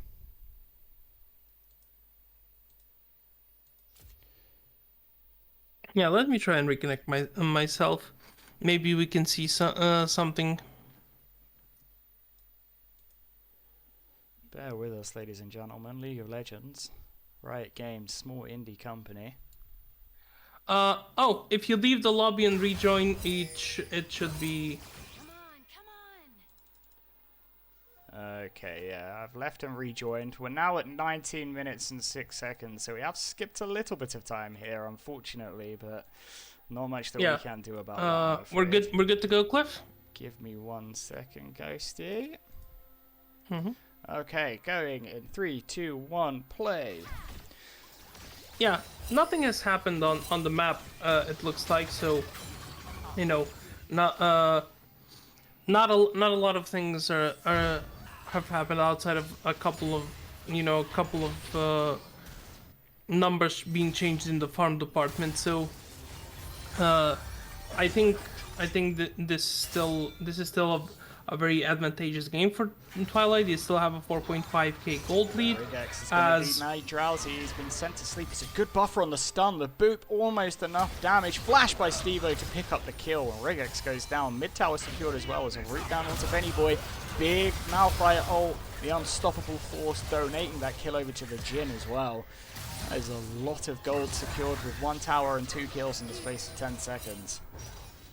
Yeah, I mean, it went from a 4k gold lead into a 6.5k gold lead, so yeah, some kills, a turret, and the Atakan has now spawned as well, so that means we're going to have some bot lane action once again. I do believe in the minutes between 17:30 and 19 minutes that Twilight have secured this their second Drake, the third of the game. I believe you are correct there. They did secure their second Drake, being the Ocean, I want to say. It was the Yes, Ocean. it is the Ocean. Yeah, you can see it by how the brushes have grown. But yeah, the map really opened up. A lot of this is going to come down to the execution of how can HRT play the rest of this game out. They are finding kills in places, but they're bleeding just a bit too much. Yeah, they managed to get the Herald there, but the thing that I'm really worried about here is you haven't really used that Herald to any sort of advantage. You haven't gotten anything from it, and it's sort of like you did get a little bit of damage on the mid lane turret, but you really need to take that turret to get that objective. You know, you don't get the money for almost taking down the turret. HLT looking to set up a gank in this top side. Stevo runs right into the trap, flashed on, stunned. He's going to go down real quick. Now Wizard, you are in a bit of trouble here, but luckily the rest of HRT too far away. Kind of caught between a rock and a hard place, being Malphite in his own tower. Oh, the stun came down onto Ket, and now Kraft is kind of caught out. It's a good Maokai ult just to secure him an exit, though. And all this time, this has been happening. Luna's taken the tier 2, and Luna's now pushing on to the inhib tower as well. Yeah, and the Volibear has gone back to sort of try and take care of Luna, but I don't think that Volibear can win against a fed Silas with 2 completed items, whereas this Volibear has Luna's gonna all in for the Cosmic tower. Drive and Does yeah, manage to the take tower the is tower gone. down. It's a lot of damage being traded back on. There comes the ult, and unfortunately for HRT, Benji Boy does pick up that kill. Really would have liked that one to go over to the Malphite or the Volibear there. Luna overplaying just a little bit for that tower. I mean, two turrets taken. You exert a lot of pressure there on the map. You waste a lot of time and a lot of resources. You know, Malphite ultimate being used, and I feel like Twilight can really go for this Otacon because you still have the TP for Luna, and Luna is still up in 8 seconds, so this can still be a 5v5. And Luna already has the ultimate from the Volibear, so that's still a little bit of stacking happening. And this Otacon is not being taken very quickly by the 2 tanks. You really need that Kai'Sa to auto. Yeah, HRT being forced off of the Otacon just by the 4 members of Twilight here as Luna TP to the mid lane to push that wave in. And they're just giving up the control with this dragon spawning as well. I mean, yeah, you really can't go for this as you know, five players of Twilight. They're here. They're much further ahead here. As Luna does use up that Volibear ult because it is going down. This turret was basically going to go down anyway. So, oh, that's an ultimate. Or is a double root going down onto Apollo. Nice Jhin ult to follow up. Is it going to be enough damage? The flashes are all coming out from everybody. Luna's found Shishimi. She's going to take this 1v1 this time. There's a big trade back by the Volibear though. Ket's going to come and help Luna secure that kill. Asleep on the top side. Rigex is going to go down over to Wizard, and they're chasing down Benji Boy. HRT just trying to make plays, just getting caught out, overcommitting for that tower, and it's going to cost them 3 deaths here. And another tier 2 going over to Luna. Yeah, I mean, they sort of hesitated a lot towards the end there. Ooh, Apollo getting out by the skin of his teeth. But yeah, they hesitate a little bit on that turret take in the mid lane, and if they had been a little bit more decisive, they probably would have managed to get the turret and get out of there with their lives. But as it stands, they gave over another few kills. They gave over another turret, and the Drake was still secured by Twilight. So, you know, a lot of indecisiveness, a lot of questionable decisions here, and HRT have almost been on the fence about things. So you really can't be doing that once you get behind. You either you're behind, so you have to give up something, but you really have to commit to maybe getting that turret, try to get that objective bounty that's going to give you a little bit of gold. You want to get everything that you can, because you're always going to get pushed off of things. So you want to basically decide, I'm going to give up that to take this. Yeah, to HRT's credit, they are making plays, which is a lot more easy to say for some VL teams. When most teams fall behind, they just kind of shut up shop and try and just stop the bleeding. Luna finds Rigex, big stun, knockback onto Luna just to buy some more space. Luna steals the Syndra ult, picks up the kill. They're diving this Malphite. Oh, there's no tower here, actually, it's just a bug. Malphite does manage to get away with the unstoppable force, though. Yeah, but I mean, there's Ket is close by. He's going back to mid lane. Luna commits onto Apollo, but Benji Boy is here as well. This might be a bit too much for Luna. Could have donate the kill over to Apollo, playing way too aggressively, but Malphite is picked up in the mid lane, pathing he really couldn't get out, and now Celestial Twilight are going to start up this Baron whilst Hellion and Runeterra are on the Atacama at the same time. I mean, this is sort of what you kind of have to do as Hellion and Runeterra. Your solo laners are both down. You can't really contest a fed Lilia and the fed Jhin. So you take the next best thing, which is the Atacon. You get a little bit of an infusion of XP. You get some power to your name, and once you get those trades for kills, you still gain some stats. So yeah, you take what you can here, and still with those two shutdowns in the turret that they took, they managed to take down this gold lead from 8k to 6k, and that's with the 1500 gold that Twilight got from the Baron. So kudos to HRT for not rolling over and giving up everything. The Articon as well is a permanent buff, whereas the Baron, there is a timer on it, so the Articon is going to give them the more strength consistently throughout the rest of the game, as opposed to the Baron that's giving Celestial Twilight the strength now. They're going to look for Wizard here, but it is a Karma. It's pretty safe once the shield comes down and the speed up comes through. Celestial Twilight going to be looking to do some sieging on this mid side, but there's a lot of wave play just coming out of this Syndra, so it's hard to push these waves in. Yeah, but the big problem is your Syndra can clear waves, but that's the only reliable wave clear you have. Yes, this Kai'Sa can clear waves, but Kai'Sa has to go really into the thick of it to basically... Oh, unstoppable force coming out of Luna, but it's a bit of a bait, and Luna gets absolutely collapsed on by the rest of HRT. Celestial Twilight managing to get some more damage down as a good Jhin ult finds Demolish. Craft looks forward on Benji Boy. Apollo's going to trade down onto Steve on the mid side. Double kill going over to Ket as he picks up a triple kill going over to Ket, and Ket is going to clean that one up with the triple.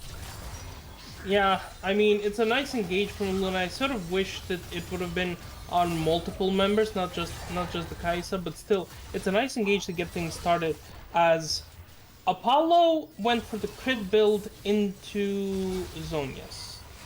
That's interesting, but yeah, it did stave off them a little bit, but it doesn't really matter, as Celestial Twilight are going to take the easy 2-0 in this series, on the back of Steve-O's amazing jungling, Ket having an incredible performance in both games, and I really have to commend Luna for even getting ahead early in this matchup that really isn't supposed to go her way early.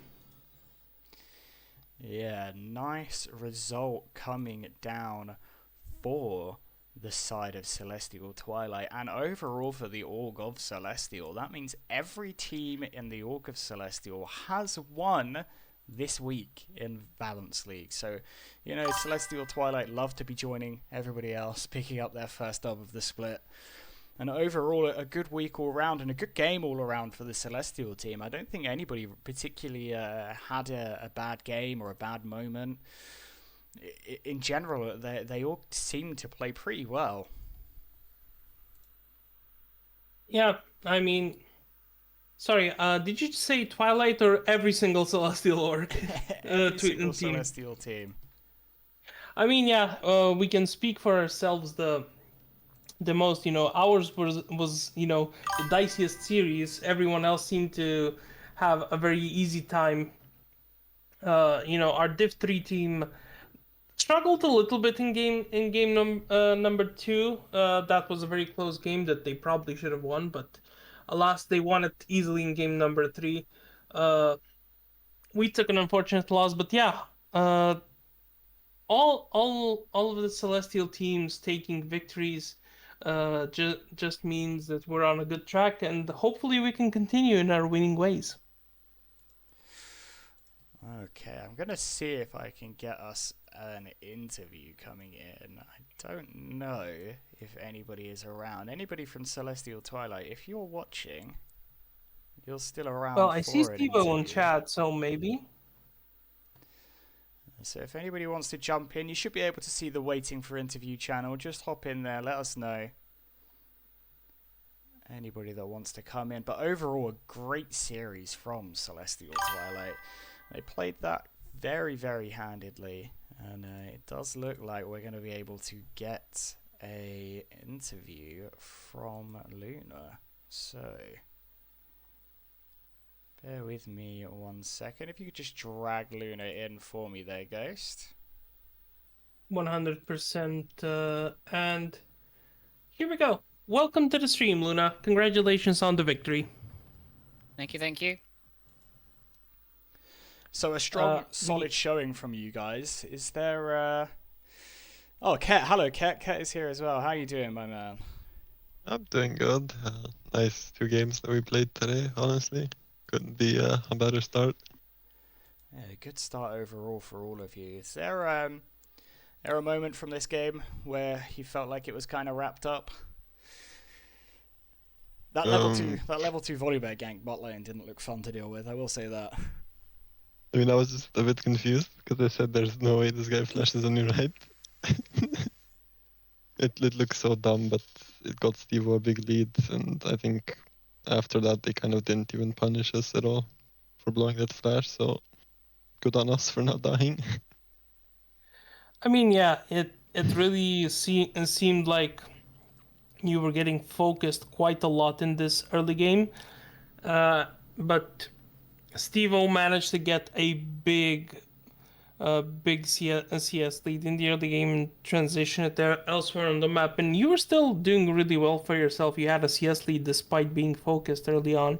So were you a little bit scared in that game number 2? I know game number 1 you had some love there from Steve-O with a couple of gangs. So was it a little bit more dicey in game number 2 for you, or were you still not worried because of how the Lilia was handling the whole situation? I mean, I think from my perspective, my mid, top, and jungle were ahead like since minute 1, and I'm playing Jhin, so I don't really need a lead. I can just sit back and press W and ult. So I was kind of like just focused on not giving up as much gold and surviving as much as possible. I think I only died once, which is my bad. So yeah, it was like pretty chill overall. I kind of just knew my team would do well. Yeah, it did. Once the game really got rolling, it felt like Hellion Runeterras, they were making lots of movements around the map, but every time they moved somewhere, they either just weren't getting anything out of it, or you were always there, somebody else on the team was always there to cover the playoff, and every time they tried to make their moves, there wasn't enough coming from them. Luna, how do you feel? Obviously, you played the more supportive build Seraphine in Game 1. Game 2, you pull out the Silas, you lead the game in damage. Was that a fun game for you? Yeah, I mean, I'll be honest. The Silas isn't something we've practiced like at all. We are much more used to things akin to the Seraphine for me. So I appreciate the fact that I called for it as soon as the Malphite lock came in, and everyone had the trust in me to kind of just let me run with it.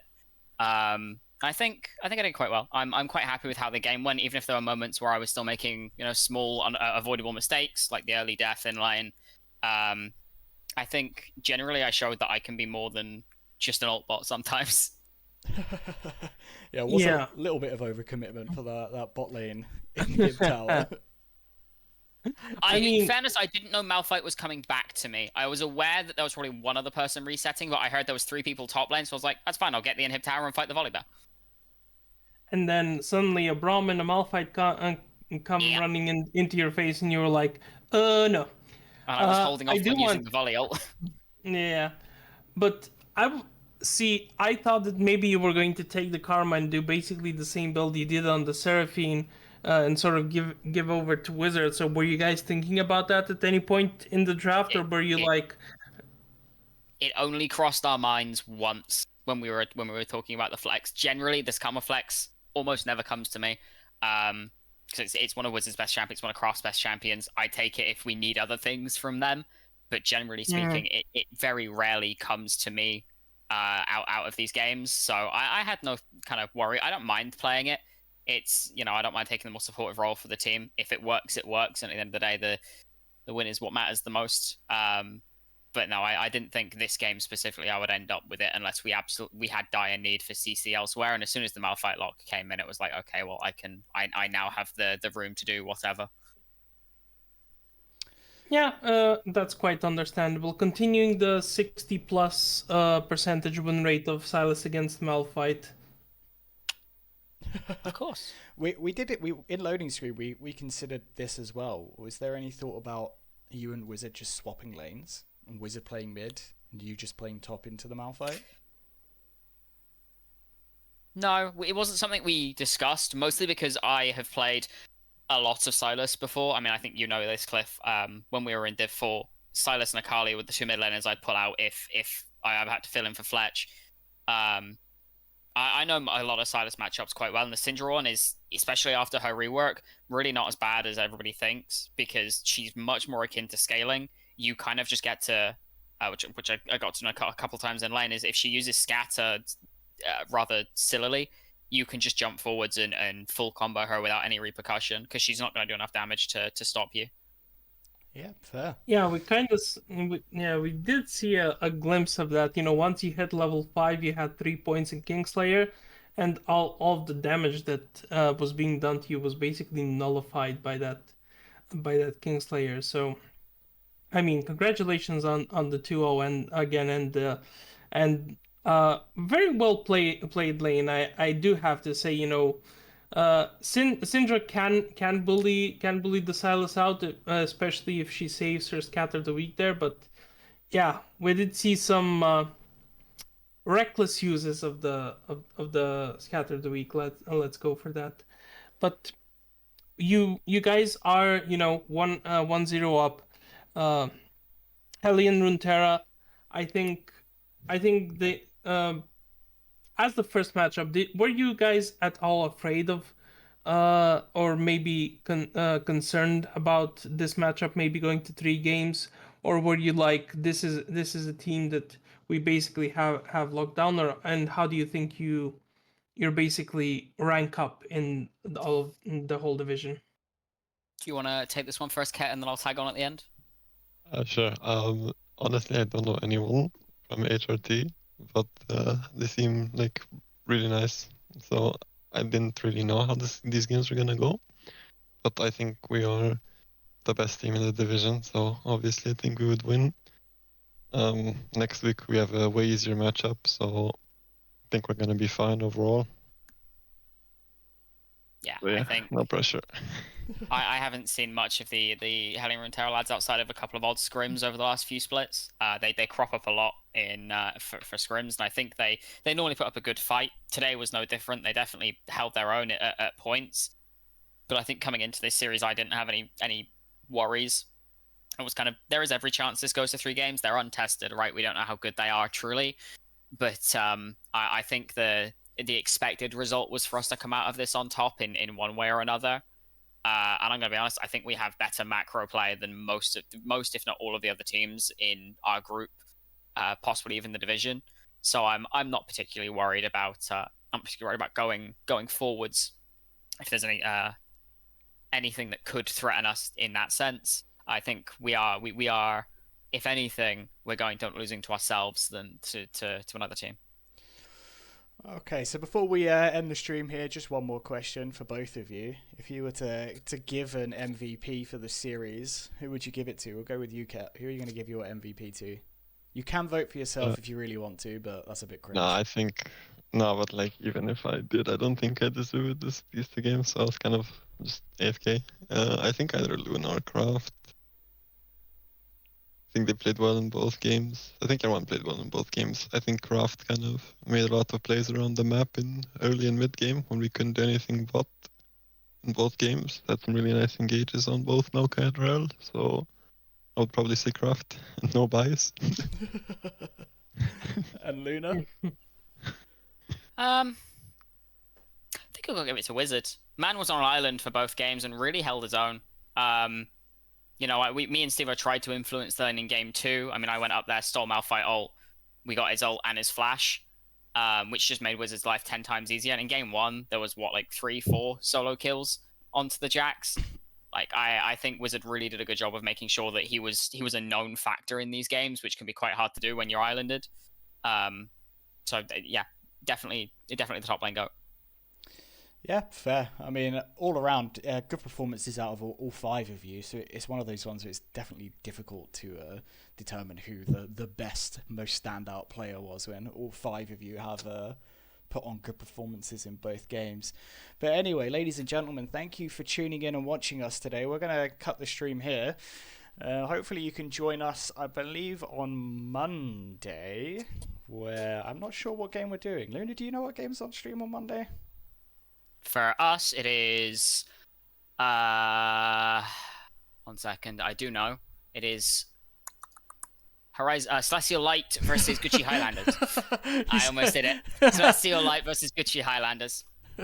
Celestial Light versus Gucci Highlanders. So we'll be back on Monday, hopefully. Thank you all for tuning in. I hope you've enjoyed the stream. And we will see you next time. I wish I could tell you that I want you here with me, but you'll never love me like the way we used to be. Too far from Saturn, lost in the patterns. Where's the stars align so we could be free? Palms are sweaty, knees unsteady. I can't see my head on straight. Heart is heavy, wasn't ready. Don't think I can see your face. Now we're just friends. How long till that ends? It feels like forever away.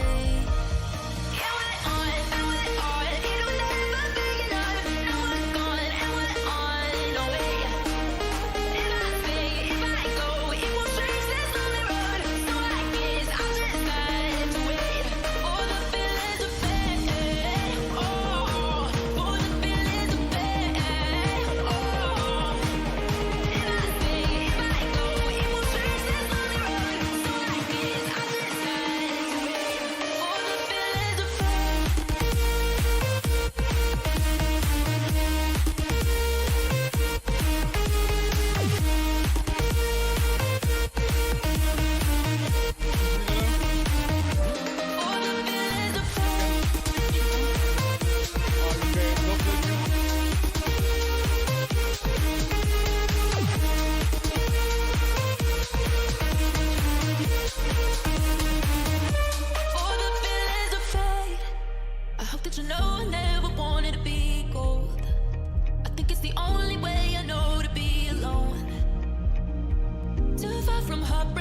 Wizard?